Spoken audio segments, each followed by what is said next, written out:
Good morning, good afternoon, or good evening to the DME Freeze community, wherever you are in the world. Welcome to this week's edition of the M&E Thursday Talks. These M&E Thursday Talks on DME for Peace are made possible with the support of the Carnegie Corporation of New York through the Peacebuilding Evaluation Consortium. My name is Jack Farrell, and I am the DME for Peace Project Manager at Search for Common Ground here in Washington, D.C. Today, I am delighted to welcome Soledad Muniz of InsightShare and Josiah Imbayi Mukoya of PACT to lead a discussion on using participatory video and most significant change to measure trauma healing and peace-building outcomes.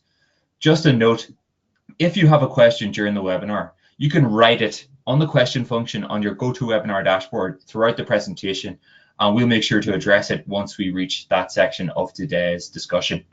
I'm now going to hand it over to our guests, Josiah and Soledad. You're very welcome, and the floor is all yours.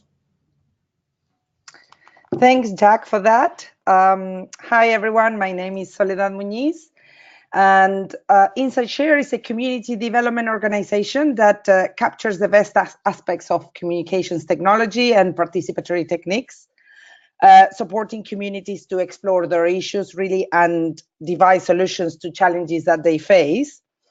The InsightShare team has developed in the past 13 years the use of participatory video and most significant change, supporting more than 25 organizations and their projects to use this methodology across all continents. Many of those projects were linked to peace building. I'm going to give you a really short introduction into the method so you can get a sense of what it involves before handing over to Josiah, who's going to talk much more in detail of the work that PACT has done. I think first, to be on the same page, I'll give you some short definitions. Participatory video is a set of techniques for a group of people to come together and create their own film. And most significant change involves the collection of stories of change in a systematic way, emanating from community level, and the selection of those stories by diverse panels of stakeholders. We have published a toolkit on the methodology of participatory video and most significant change with the support of UNICEF back in 2015, and you can download it in our website.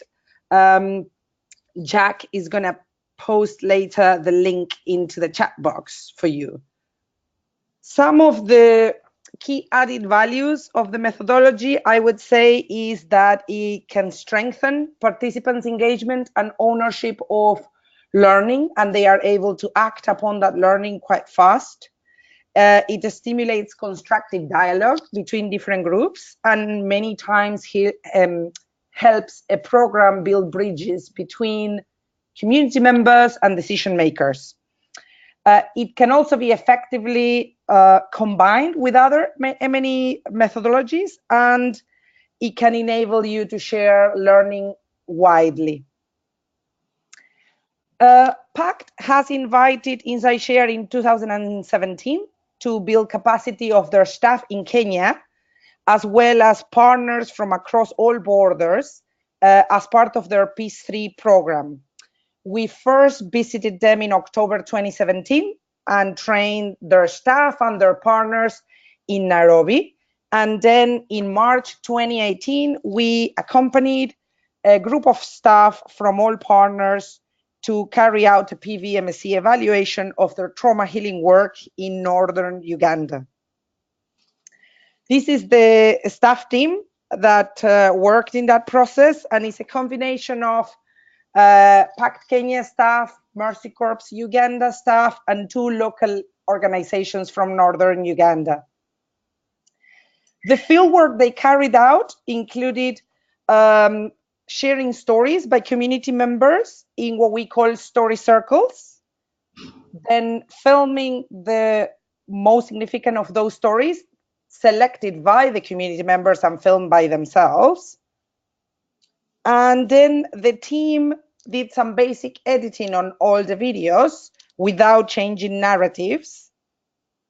and invited all programmatic stakeholders into the same room for a screening where they could discuss all programmatic learning, particularly about trauma healing.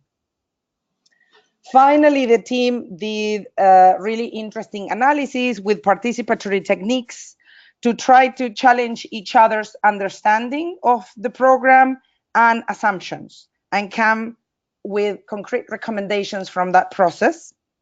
You can access all the results of that process in a report that Jack will later on incorporate into the DMEP's website. And you can also watch the videos if you want, that he will post the links.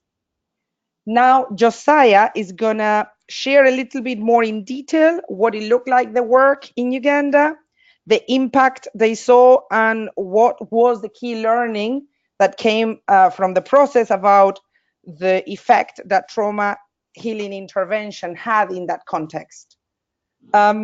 So I'll hand over to Josiah now, and he will share a little bit more in detail. Thank you very much, Sole. Hi, everyone. My name is Josiah Imbayi Mukoya. I'm the Senior Manager, Monitoring and Evaluation based here in Kenya, Nairobi, with PACT. I'll basically go quickly into it, to share our experience, with our case here for the process as described by Sole. We tried out this, on a program we call Peace3. Peace3 is a program with a goal to contribute to the stability in the Horn of Africa. It had two specific objectives: one, to strengthen the local cross-border conflict management system, and the second one is basically to improve responsiveness of regional and national institutions, to cross-border conflict. It is a USAID-funded program that should run for 5 years. It actually comes to an end 2019 April. So we are basically in the end times of the program. Going into it, Peace3, like I said, is a cross-border program in the Horn of Africa. We talking about the map. As you can see, we have the program bordering the borderlands of Kenya with Somalia, Kenya with Ethiopia, Kenya with South Sudan, and Kenya with Uganda. This is basically the approach map because the program has different aspects. We try to apply different solutions for a given context, because it's basically it was designed to be a system kind of approach to the problems of the region. This particular intervention that we thought we could assess was basically a trauma healing intervention in Zone 6, as you can see top left, Zone 6, where we have working with the youth, work there, natural resource management, and women leaders as well. But the intervention was basically with the young people, to try to help them, heal, through the trauma they had that faced, within those the many years, they've had this problem. So this is basically the Karamoja region as we know it, bordering Kenya and Uganda and South Sudan. So why this method really, Soledad did go through, give us a brief of the method. So I'd just like to talk about, why there was need for this. Obviously, in the peace building world, we have a lot of challenges when it comes to understanding, what change is happening.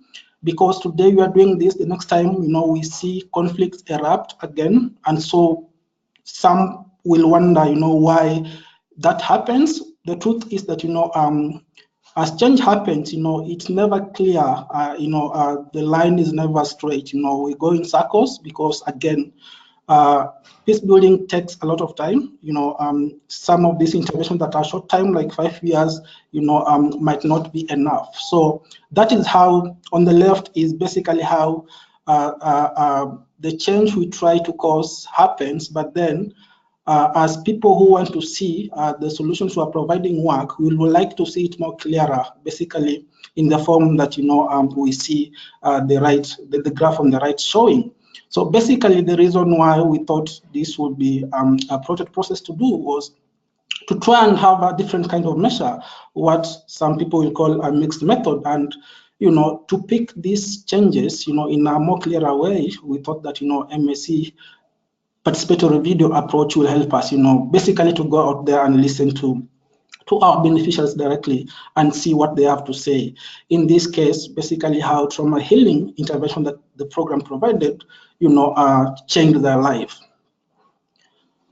Next slide. And so, what are the steps that we did follow when we were to do this? The first step basically was to identify the need and the objective. What the effects of trauma healing intervention on Kabong reformed warriors is. So this is a group of young people who basically we called Kabong reformed warriors. And then the next step was to identify and train community facilitators. Sole already shared a picture of some of the facilitators. Of course, we also incorporated some of the community members into this as well. And then the third step was to create a detailed workflow. As you can see, we had to, because we had very few days to do this in the northern part of Uganda, and so we had to do a workflow, as you can see. And then the next step should be on the next slide, Sole, was to choose the domains, basically the areas of assessments that the questions we really wanted to answer. One big question was basically, obviously, what has been the most significant change in your life since you participated in the trauma healing activity? And this is a question that went straight to the reformed warriors themselves, because we did invite them. But far beyond that, we also wanted to see, because we expected that, this effect is felt in the community. So we were also interested to hear, what the spouses in particular for these reformed warriors had to say about the effect of their, their husbands, participating in these trauma healing activities. And again, the community at large, other community members as well. And so the question for the spouses and other community members was basically what has been their most significant change that they had personally witnessed in their community since the introduction of Peace 3. So this question was basically more open, as different from the question that went directly to the reformed warriors, who are basically the primary recipient of this 8-week trauma healing support. And then the next step was basically to have these groups, the reformed warriors, of course, in their own group, to basically narrate their story to each other. So we had a safe space where each of them told their journey of change, having participated in these trauma healing activities. And then obviously the spouses as well had their own talking circles, and other community members had their own talking circles as well. And then we made them really pick at 3 most significant stories after listening to each of their own stories. They could agree. We had a criteria, it's a bit detailed, as we might see from the process report. And so they pick 3 most significant stories, that they think, carry the change, as they understand it, against their lives. And then, after that, then we made it clear to them that, these stories that were, they think are significant, then would be put in a video form. And then before that, obviously, then we have to explain really very well in terms of seeking consent, and then help, made the participant help each other again to do a storyboard, because then this was for filming, so that, the story is clearer. And then obviously after we have the consent, then we went ahead to record the video and cutaways just to make the video a bit, more lively. And then the next step on the next slide, Sole, was basically we came back, from this field activity where the story was told into basically a data collection and analysis room, and had to look at each story, identifying, changes that, change threads that we could see, identify blockers, identify enablers, what are these things that, according to the stories, are blocking, these participants from really, really their lives really transforming, after this treatment with the trauma healing. Enablers as well, we could really group that, in a way that, makes sense.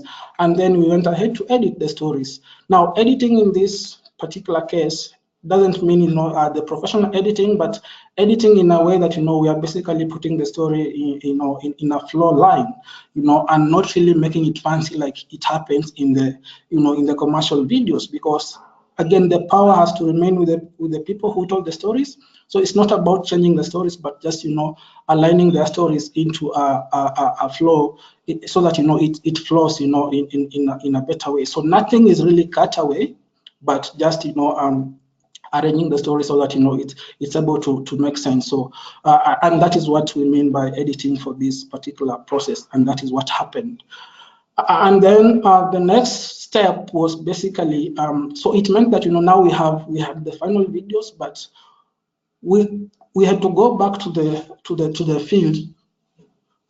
field, and just, take these stories back in their edited form, quote unquote, back to the people who had told the stories, so that, again, they could watch them, and if someone had an issue with it, they tell us, so that, we can, because again, we do what they tell us to do as community members. So basically, the photo on the left is basically community screening to the participants who had told their stories. But in this community screening, it's also important that, we bring in other stakeholders who matter for this particular process. You can see from the right-hand side picture, we have very important key stakeholders invited. That is basically the security officer from the government of Uganda. People who we learned that, they had never met, sat in the same room with these who are now reformed warriors, to just hear to their stories of change. And this was a very good opportunity to have this happening. Or obviously, or rather, another process that we did build in at this stage was to have these stakeholders analyze, these stories, just like, the facilitators had done, when they were editing and, analyzing the stories, so that we can also have another, verification outsider analyst of the story and tell us what they think. And they really gave us very interesting, feedback, as key stakeholders. There was also a question and answer session among all these stakeholders. The storytellers, were happy to take questions, especially from the security officers, because they had never gotten this opportunity, and it was really a very interesting session that day. And this was a full day, almost full day activity. And then the next, basically that was it.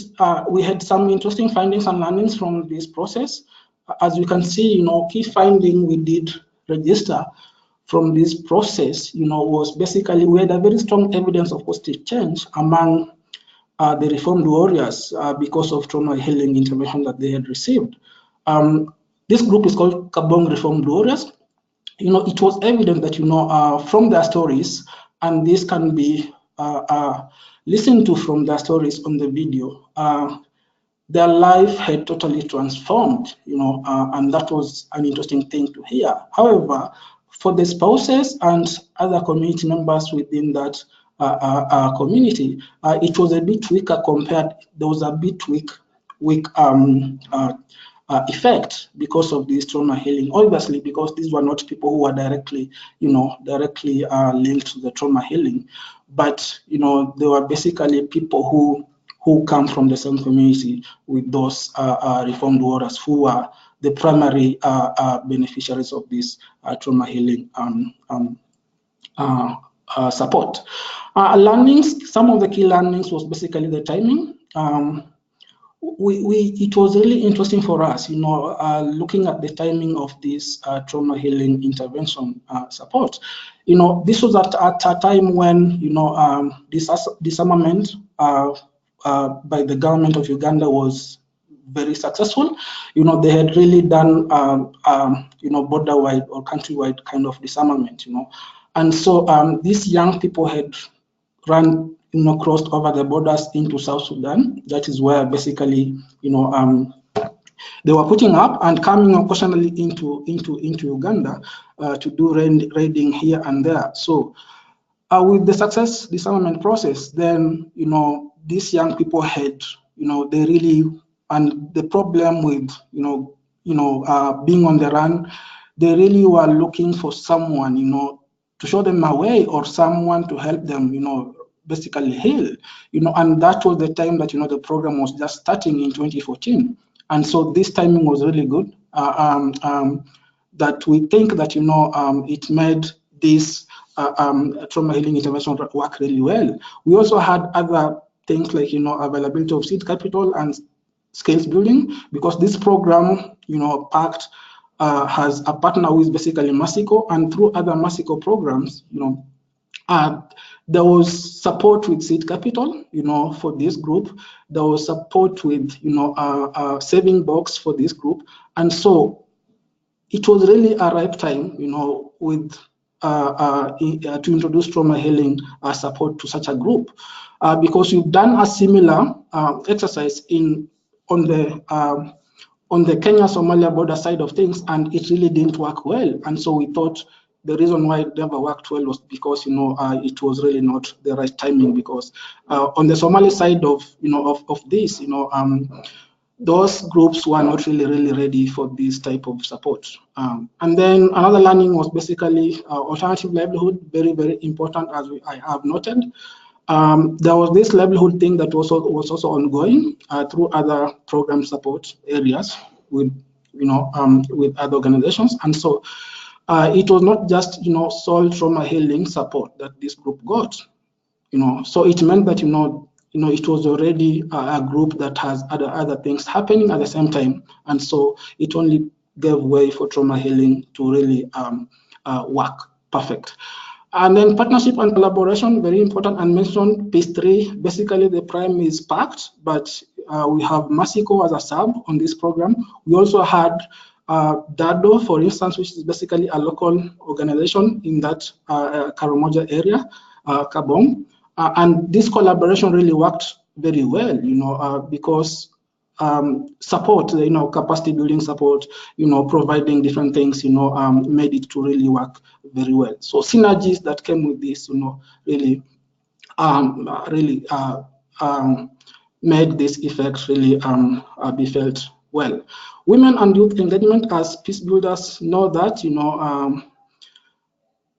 we did note that, for peace building, then some of the key stakeholders, or rather key change agents, is basically the youth and women. And we had, targeting youth for this particular one meant that, it was likely to work. And, as we can see from the results or outcomes of this process, and from the videos, it really demonstrates, the role of youth, in peace building, really, looking at Karamoja region as a whole, as we know the history of Karamoja. And then the next slide is basically about some of the recommendations we're able to take away from this. Very important to us was need for local community screenings. This is something we continue to do. Screening, doing community-wide screening with just taking these videos back to the community, so that some people can learn from it, some people can see how people can change their behaviors from conflicts to peace builders. The security fraternity watch this, other community members, stakeholders, elders in that region. We've screened this far and wide, just to make sure that, some people can see that, people do change, when it comes to peace building. Another recommendation is to prioritize community and local actors' participation. Trauma healing strategy that is inclusive and sensitive to traditional value systems and culture is really, really important. So PVMSC, as we applied it, we could see that it really, really puts the community at the center of it, and with all the power, really, to be able to lead the process, because these are stories that they tell themselves, and that way, their culture, what matters to them is really they're able to make it, to observe it, because the outsiders, really they're likely to miss part of that. And then we also think that further support is really, really necessary. As I earlier mentioned, peace building takes ages, and so there's need to do more to be able to cement and deepen that effect. I did mention, other community members and spouses who felt that the effect was a bit weak. So that means that more work needs to continue in that community, and we've continued to do that. Just to make sure there's more stronger peace created down there. And then the last recommendation we had that was important to us is the need to adopt the process, because we think in peace building, participatory video gives the power and voice to the target community, creating more peace as a result. If we look at an activity such as community screening, for instance, in peace building, that becomes a peace building activity in itself, because basically you are screening real community stories of people who've changed, and able to listen and watch, their path of change. And that way, someone who is in a similar situation, for a region like Karamoja cluster, where we have a lot of these conflict problems, then that becomes a healing process, to those other community members who might be affected, by just watching this. And so we are basically saying that, PVMSC, products, are become, peace building really activities in themselves, as much as it's an evaluation method. It turns out to be a peace building activity with its product, going back to the community and sharing the stories wider. That's it. Basically, this is just a quote from the chairman of the Kabong Peace Ambassador, who is basically a reformed warrior. This is a reformed warrior, the chairman of the group, who said that, the change that I have seen in my life is that my peace has embraced, is that my heart has embraced everyone, even the Turkana, who basically from the Kenya side, white people and Ugandans that I never got along with. This has made me believe that my life has changed. I have now made all these people my brothers and sisters. We think that was really, really powerful, and we have more of such, from the videos, for those who will have time to watch them. Really, really powerful change stories for sure. And that's basically it. Thank you very much, and we invite questions at this point. Great. Thank you, Josiah. Thank you to Soledad for your detailed presentation. We're now going to open up today's presentation for questions. A couple of notes about our format for those of you who are unfamiliar with the Thursday talks. You can submit a question in two ways. The first is through the question function on GoToWebinar, where you can type your question. The second is to click on the hand icon to raise your hand, which allow us to unmute your microphone so you can ask your question live. When you do submit your question, we ask that you submit your name and affiliation. Just a note, these talks are recorded and posted on DME for Peace, so those who are not able to join us at this time can go back and listen to today's presentation. And I just want to reinforce the fact that today's webinar is being recorded. Obviously, this is a sensitive issue for a lot of people, so I just want you to be aware of that fact. And I'm going to use my moderator's privilege, guys, to get the first question. I think it's important to frame the discussion this way, is that our community tend to have and sort of the wider sort of humanitarian field tend to define trauma differently. I was wondering if you could provide a definition for trauma in this context.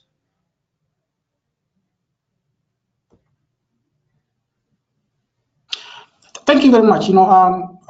Maybe I'll describe some of the. I can describe some of the, ways, trauma, according to this group, manifested itself. So this is about, former warriors, who are very active in the larger Karamoja region. Young people under 35 years who are very active when it comes to cattle wrestling, wrestling, and by use of weapons, because they were armed, they could run into South Sudan for hiding, and then come into Uganda and Kenya border as well, and raid animals from other communities and run back into South Sudan. And so the trauma here is about a young people who has killed a couple of other people, who has raided animals, who has, who has killed some of the family members. And so having a human being have that in their head, really, as they were telling us, really made them really not live their life, normally, so they would really, they were not living with their families, they were somewhere in the bush in South Sudan, and then just living with that, so they really wanted to come home, and there was no support really to help them really move forward with this. They didn't have any livelihood opportunity really, apart from, the animals that, after the disarmament, and the security, wing in the government of Uganda really reinforced, and they'll kill them every time, they'll ambush them, and really kill a number of them, like they're narrating their stories. They lost a lot of friends out of this. And so just dealing with this and this being in their minds, really, it was really a very big problem in terms of helping them move forward with their lives. As much as they wanted to change their life, they had no more weapons with the disarmament. And so that is the kind of situation that, the young people, had and really needed help, and that is what for us, we understood for trauma, and therefore we needed to provide some solution for them. And the solution was basically kind of take them, enroll them into 8 weeks trauma healing support, which was basically guided by some kind of, a manual, a trauma healing manual that we use. Yeah. Great, thank you for that answer, Josiah. Our next question comes from Mindy Reiter. Mindy writes, what exactly were you expecting in terms of change from the spouses and community? Were you looking for different perceptions of the former, the enemy, and the efforts to reach out to them?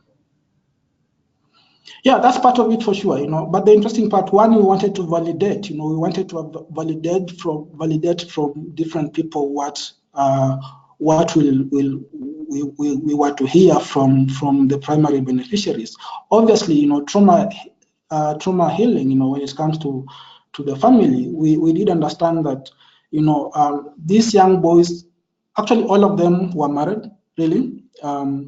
And so we wanted to hear if that effect translated to the household, for instance. And one interesting understanding we got from this particular question was, when one of the spouses tell us that the husband now treats her differently, he no longer shouts in the house and things like that.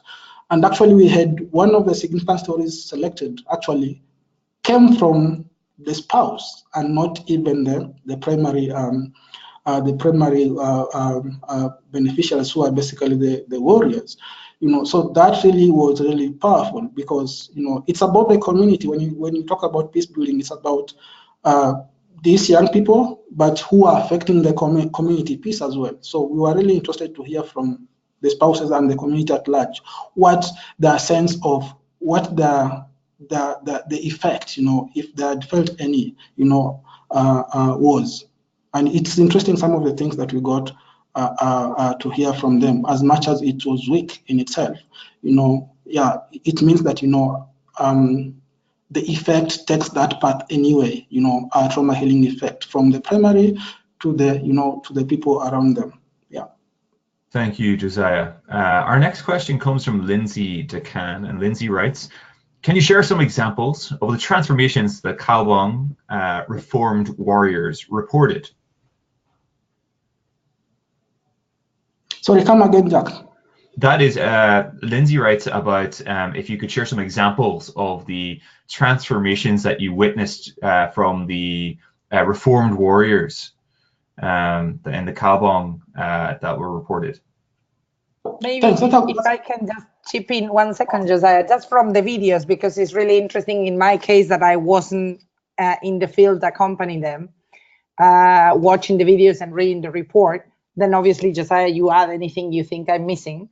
It's really interesting how they change, talking about key aspects of their life from self-empowerment first to value themselves, their aspirations in life. In my view, particularly, I think that was really key. It's like a change of look in what they can achieve. And then their relationships with their immediate family, with their wives and their children, many of them reported changes in that level. For example, they were not engaging in parenting, taking responsibilities for their kids, and before. And after the process, they started to pay school fees to send their kids to school, be a present husband in the household. And the third thing I catch from that, from the narratives they created and the report in particular, is also the effect that had in the wider community, as Josiah just was saying. Of course, it was work in progress, and he said there was more things that could be done, but particularly a change of relationship to being, having dialogue, creating a positive environment in the community around them. So even people who had been victims in the past in the community from them, victims from physical violence or being robbed by them in any way, through the screening had reported that they had completely engaged differently with them today, and that had helped them heal from their individual process of trauma that, at that point was an effect or a consequence from the warriors' old behavior. So for me, that was quite interesting. That's what I picked up in particular for the narratives. But Josiah, let me know if there is something else you want to add. That's pretty it. Thanks, Sole. I think that's pretty it. But also the fact that, some of these warriors, gave us a very interesting recommendation, that, they really want their wives to go through the same, because they now appreciate what the training, or rather the support, trauma healing support, did to them. And they wanted their spouses, because they also know that, their spouses still have those challenges, because of them. They wanted them to have their own, group that, they could access this trauma healing support as well. And so we went ahead to provide that to them. And that was really interesting, the fact that they appreciate trauma healing support, something that, many people, even practitioners for peace building, really find some, limitations in terms of understanding what trauma healing can do as a peace building approach. Yeah. So I guess this next question feeds on from that a little. It's from Andres Berstesi, and apologies, Andres, if I've butchered your name. But Andres asks, how would you assess whether an area or community is ready for the trauma healing process? That's an interesting question, really. Yeah, I'm not sure I have an answer to that. For me, sometimes, sometimes I feel like, we were there at the right time, so it wasn't kind of, we varied the time ourselves, but it so happened that when the program was starting, we knew that, Karamoja cluster has these issues, but the fact that, it was basically near turnaround time for these warriors, like, having given up this way of life, for me, it was interesting, But some of the things we could look at, was basically, we could see the disarmament process going on. We could see the issues, in South Sudan. We could see the problems, these young boys had caused, and we could see, patterns of many more of them, making attempts, to engage the government, voluntarily. Many of them started to come back to the government, and asking for amnesty or asking, to be allowed that, they had ceased, fighting.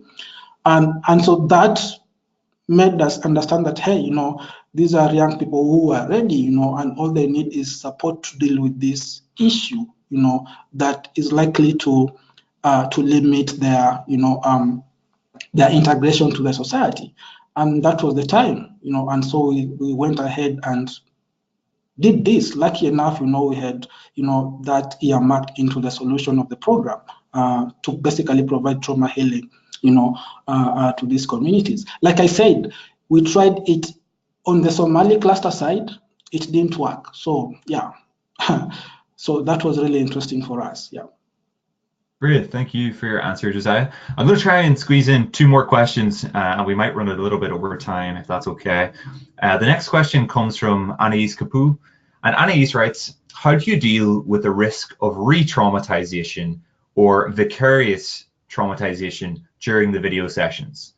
Do you have recommendations in terms of how to facilitate these sessions to mitigate this risk? Sorry, can you say that again? Yeah. So how do you deal with the risk of re-traumatization during the video sessions? And do you have recommendations on how to host these sessions while mitigating the risk? Yeah, I think, well, I'll let Josiah talk something specific about this process, but in general, in all the peace building work we do, there is a lot of work before you carry out any field work with our counterpart, all our partners, to understand the stage of peace building on that specific context. And obviously, depending on, it's not the same as conflict still exists if you are in a post-conflict scenario. So we analyze a lot that. They do a lot of risk assessment. That's really important. Like any other peace building activity, you don't want to do any harm. So that's quite crucial. So you understand if the community is ready to come together and discuss whatever issue they have to talk about through filming or through dramatization. That's the first thing I would say before field work. And then when you are doing field work, it's a collective process. And I think that creates a safer space than if you take a little group and do something with a little group, and then you take another little group, and then people don't understand what's going on. The participatory video process has always a rule that this is an overt process. Overt meaning is transparent, is public. Everybody has to know. You have to inform all stakeholders that this is happening, and you're not creating any suspicion or this is not like undercover video to document human rights violations. So it's quite different in terms of the process you set up. Being overt, you are creating a space for people to understand each other. Now, the third thing I would say is, like, if you have not providing trauma healing, counseling, support groups in any format to unpack some of the issues people carry as a backpack, I would say, storytelling tends to be a therapeutic process in itself. So some of the things that have been reported as impact of the processes we've done is that it's been a therapeutic process in itself for people to tell their stories. But you need to do that with care. So the facilitators you are putting to do this activity or either have to have some kind of counseling background, or if they don't, they have to have somebody to go to if there is a process where obviously you can ring some bells because somebody you can understand the process is not being positive to them. We haven't had a process where that happened, but I think it's because of all the previous steps I mentioned. But definitely we always ask our partners to have, if not a counselor on site, to have somebody to go to if somebody turns up to be in a situation that is not positive because of telling their story. So I think like in any other peace building activity, you do have to take a lot of precautions before doing it. I don't know, Josiah, from this specific piece of work, if you think there was anything in particular to help the former warriors tell their story and have control and not have any danger of being re-traumatized.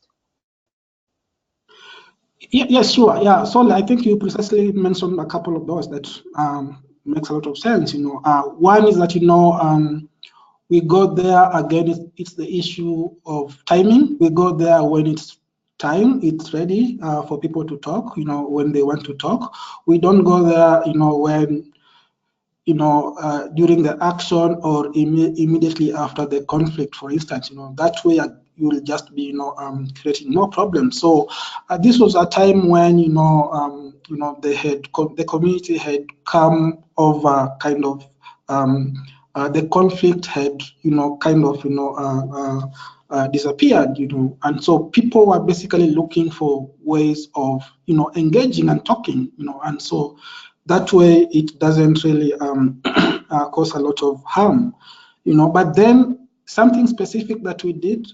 So this process, we intentionally made community members, be part of the facilitation, lead the facilitation, so that someone facilitating is actually someone already affected, and most of them had already gone through trauma healing themselves, the facilitators we are using on this process, so the fact that we have one of their own, facilitating this process and acknowledging these issues and helping others acknowledge and interpret and listen to and comment about, then that reduces the risk of some community member who might still be in pain, really not to be very much affected through this process.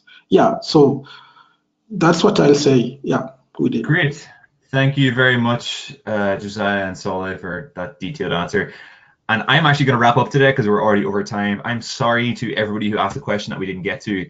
We had another huge audience of nearly 150 people online, but I'm going to share the questions with Soledad and Josiah after today's webinar so that they can hopefully put the answers to all of you in the discussion section of the DME for Peace Media Gallery.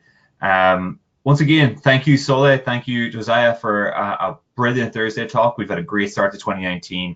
And thank you to all of you for joining. Like I said, the recording is going to be posted alongside the presentation and the materials referenced during today's webinar on the DME for Peace Media Gallery. So please feel free to return to it, continue the discussion, and why not share it with your colleagues. We're taking a break next week, but we'll be back in 2 weeks' time with another edition of the M&E Thursday Talks. Thank you for your continued support. We really appreciate it. I love seeing you online, and I can't wait to see you again and talk to you again in the near future. Thank you, everyone. Thanks, everyone. Bye.